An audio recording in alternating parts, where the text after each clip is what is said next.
咱们还是先来把它变成飞车形态。首先翻到底盘，后边的2个翅膀打出来，接着从肚子里边掏出这2个胳膊，下方的插扣打松，稍微往出撇一撇。轮胎后边的这半拉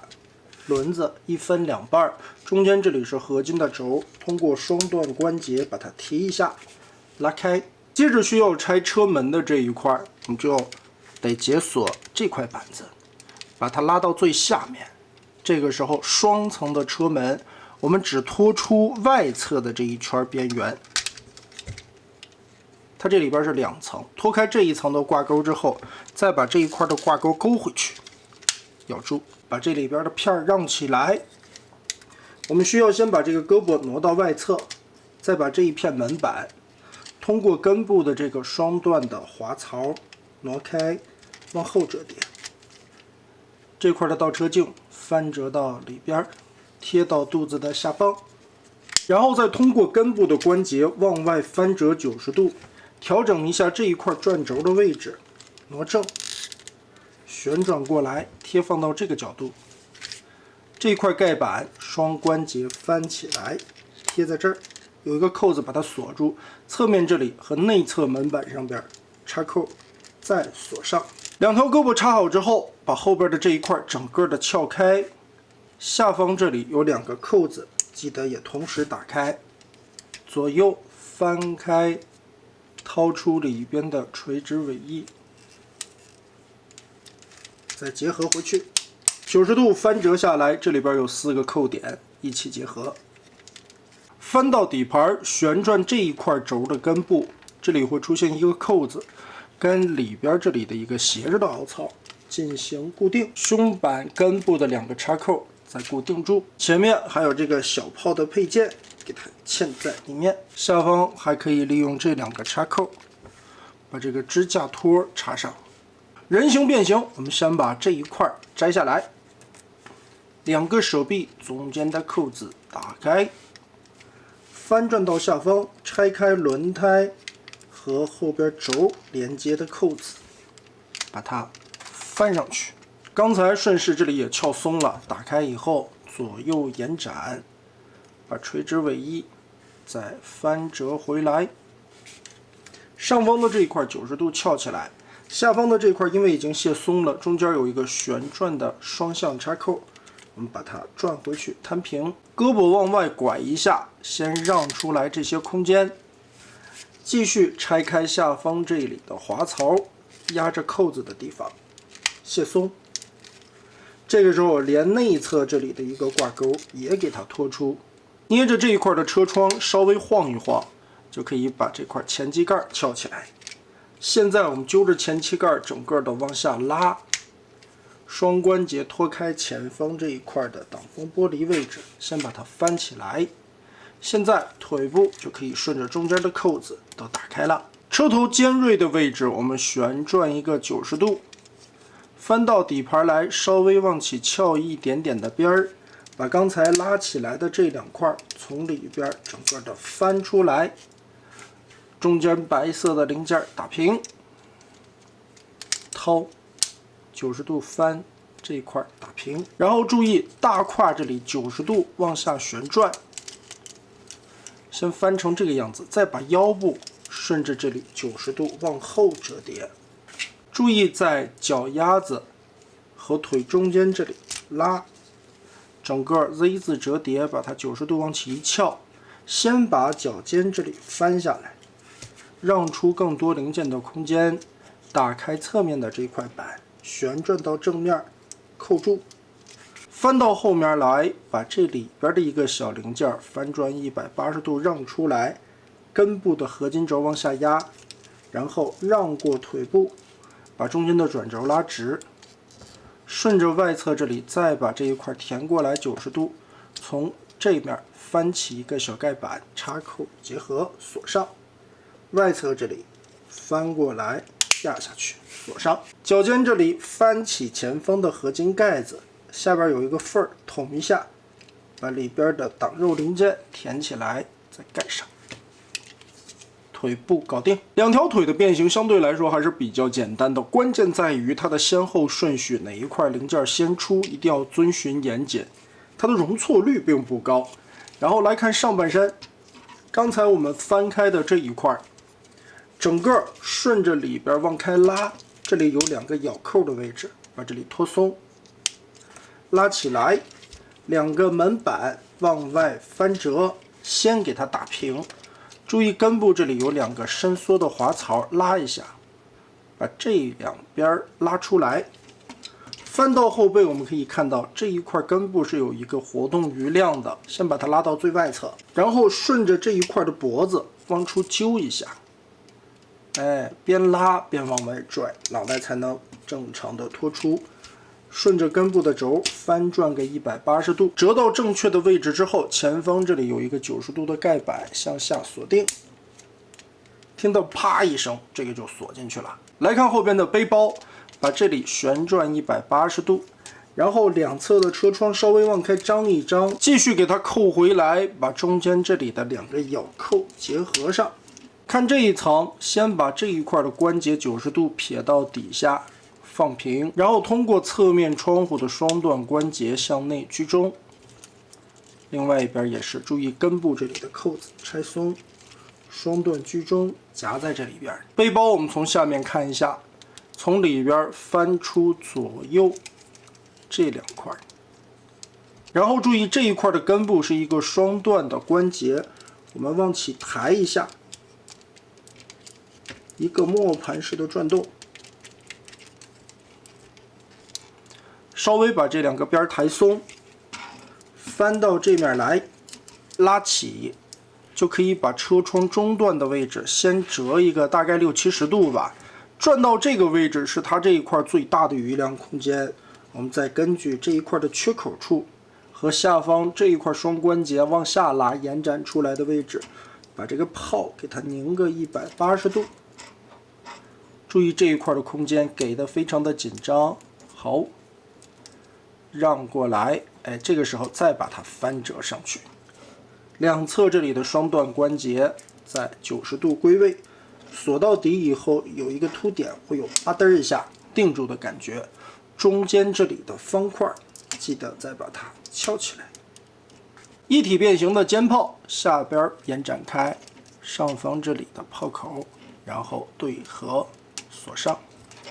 背包变形到现在的位置，检查一下位置关系。后边这里主要为了避让让出来这2个一体变形的肩炮，主要是中段位置2个紫色的车窗紧贴这2个凹槽。可以看到中间这里是有改模的，在原版轮胎的蓝色版本这两侧有2个合金的钩子，翻出来以后挂在这2个凹洞里面。但后来发现当这一块面板锁上来，呈现一个三角状的支撑的时候这2个合金钩子的意义并不大，而且变形起来非常难操作索性现在的重涂版本把这一块取消掉了。现在我们来处理身体的这2侧，胳膊这里整个的延展出来，先把轮子双关节错回去扣住。侧面这里有转轴，非常多轴的位置先让开看一下，里边的合金骨架这一块要进行一个推，把它插进去。这个地方搓动的范围不大，大概1毫米左右，但是一个非常关键的点。车型的时候要顶满，人形的时候要把它顶到最里边。然后顺着这一块的关节可以看到有一个90度的翻转，在这之前把上方这里先旋转一圈，拧出去，让出来更多的空间，就可以把这儿90度转下来。看一下，最后我们是要合并在这里的，所以这一块继续往下翻。让这一块的肩膀拼齐，但是在这之前还有一个侧面车门的变形。刚才我们已经把这个倒车镜折叠到里边了。注意这一块的根部是一个上下推动的滑槽，而且在这个上方的边缘这里还有一个凹槽，下方这里有一个转轴的位置，我们把它搓到上方，对准凹洞，先撇一个90度下去，这样里边的锁销就落在了凹槽里边，把它定住了。再把这一块往外翻折一下。大概变成这样的一个 Z 字造型，这个时候整个顺着根部再往回翻，翻过来之后，侧面这里的滑槽就可以往里推了。推下来，下方这里还有一个锁扣，填平。